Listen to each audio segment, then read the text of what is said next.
Well, our next guest believes our kitchen olive oil can be a vehicle for peace in Palestine. He's the entrepreneur bringing fair trade products like Zaytoun olive oil to Canada, Robert Massoud. Robert, welcome to Context. Thank you. Thank you. Great to have you here. Robert, it's amazing to me because I've had Zaytoun in my cupboard. It was given to me about a year ago as a gift. I've loved it, and za'atar, the spices.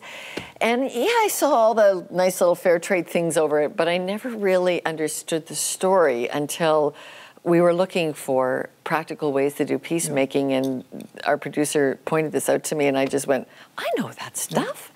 This is amazing that the very common olive can actually be something about peacemaking. Tell us what you have in mind. Well, I mean, the olive is the universal symbol of peace, and it touches people, and it's universal. So regardless of which continent, which religion, we all have a connection to the olive. And the olive, particularly in Palestine, is the symbol of the land. And so for me, it was the vehicle for me to find my voice and become active in the whole conversation, discussion about peace in Israel and Palestine, because as far as I was concerned, it wasn't being dealt with through the media and through politics in the way that I thought it needed to be. So it struck me when I was ready to basically become involved that I needed to find something to touch people at a different level of their being. It's not just an intellectual exercise of words and images, because those can be manipulated. I really wanted to touch people at the level of heart and soul and have that direct engagement that can't be denied and it can't be spun. And I'm thankful that it has achieved that. So when I use this now in the kitchen, when I connect to Palestine, what are you hoping what will be the story that starts to play out in me on peacemaking? Well, the story is that you're using it every day, you're sharing it with friends, you have that frequency of touch, and there's a relationship. I believe that the future of the world, and not just in peace, but in so many things, is based on relationships. You grew up as a Palestinian Christian. Mm-hmm. Their path has been different than the Palestinian Muslim, the Christian communities. Right. It's enabled a different kind of outlook on. Just tell me a little bit about how your spiritual upbringing shapes how you look at this venture then. Well, for one thing, Christians, Palestinian Christians have many, I think, more options, because many of the Christians were employed at the time in a lot of the Christian convents, embassies, consulates. So, for instance, my father was the plant superintendent of the largest convent in the Holy Land. It was the Sisters of Charity Saint Vincent de Paul. And it was them who helped us to get out of Jerusalem, Israel, to come to Canada. We were sponsored by them. And so many people that we do know were similarly enabled to come to Canada, the United States, Europe, and elsewhere. And so Christian Palestinians have been leaving because they can leave.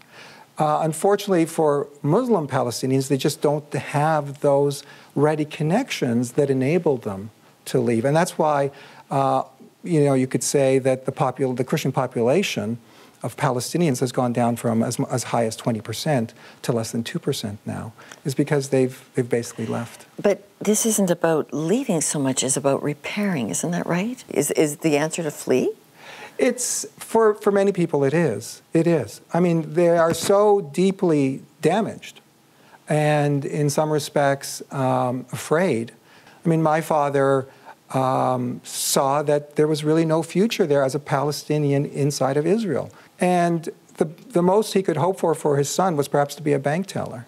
So he made a decision to leave. You were surrounded by the church.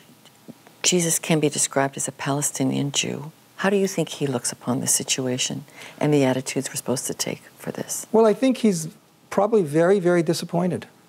Mm-hmm. He's very disappointed because 2,000 years later, the same conditions exist. Hypocrisy, deception, time of empire and power. These are the same conditions that existed back then, and we see examples of that throughout the Bible, of where he became active in fighting those forces, truth-telling, seeking justice. You believe at planting olive trees. I think you've planted 32,000 olive trees in the West Bank. What is your hope? Well, the idea of the planting the olive trees is not only are we extracting, you know, the fruits of the olive tree, but we're putting back the olive trees, because the trees for Palestinians is their attachment to the land. And over 1 million, 2 million trees have become inaccessible to Palestinians in the last 40 years or so.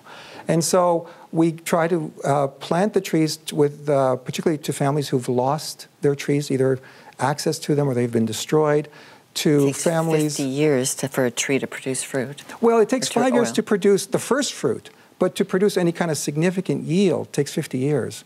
So an olive tree is really for the future. It really is about the future.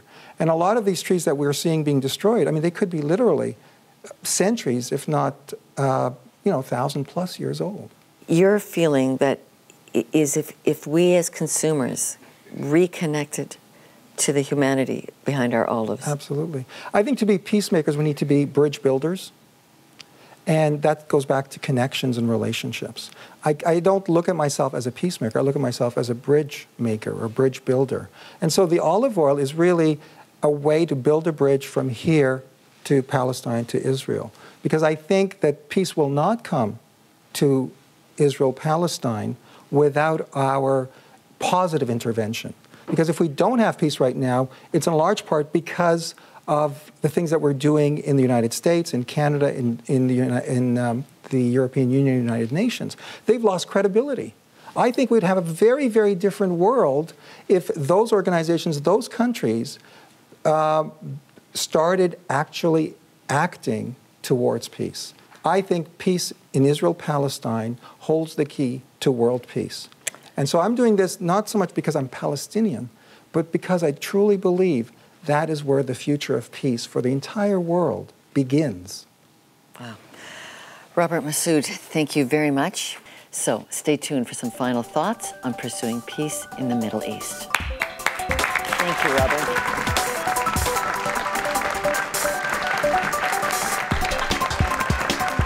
Peace doesn't come from religions meeting each other at some middle point. Peace comes when people recognize each other as people. And we look at each other as human beings. The Bible tells us that peace is different than tolerance. Peace means accepting each other fully, as we are, the way we are. And this is the way God accepted us in Jesus Christ. So when we present the Bible, we don't only use principles in the Bible about living peacefully. It is not about like divine orders of living peacefully, but there are stories, real stories of real people who went through conflicts and challenges and were able to find peace with each other. The Bible is a great resource, a great support for the pursuit of peace.